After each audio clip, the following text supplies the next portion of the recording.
घाटकोपर दादर पाठोपाठ आता लालबागमध्ये सुद्धा पांढऱ्या पट्टीचा वाद पाहायला मिळतोय। लालबागच्या राजकमल सोसायटीमध्ये पांढऱ्या पट्ट्या मारण्यात आल्या।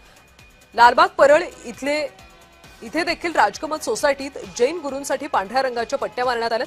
त्यामुळे आता पुन्हा एकदा मनसे आक्रमक होणार का हे बघणं महत्त्वाचं आहे।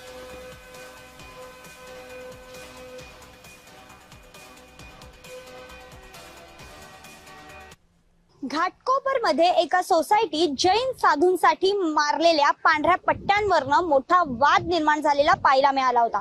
त्यानंतर आपण बघितलं की दादर असेल किंवा गिरगाव असेल इथे देखील अशा पद्धतीच्या पट्ट्या मारण्यात आल्या होत्या। यावेळी मनसेने मोठा कडाडून विरोध केलेला देखील पाहायला मिळाला।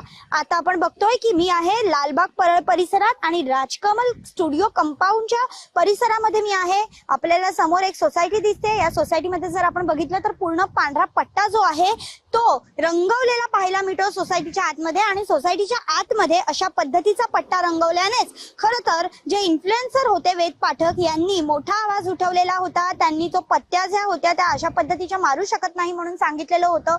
खरं तर या पट्ट्या ज्या आहेत त्या जैन धर्मीय साधूंसाठी मारण्यात आलेल्या आहेत। त्यांना चालण्यासाठी शेवाळ जेव्हा होतं पावसाळ्यामध्ये तर त्या शेवाळाच्या खाली जीवजंतू असतात आणि ते त्यांच्या पावलांनी मरू नये म्हणून अशा पद्धतीच्या पांढऱ्या पट्ट्या ज्या आहेत त्या मारल्या जातात। आणि पांढऱ्या पट्ट्यांमुळे आपण जर बघितलं तर शेवाळ जे आहे ते साचत नाही अशा पद्धतीची माहिती जी आहे ते जैन साधू जे आहेत ते देताना पाहायला मिळतात।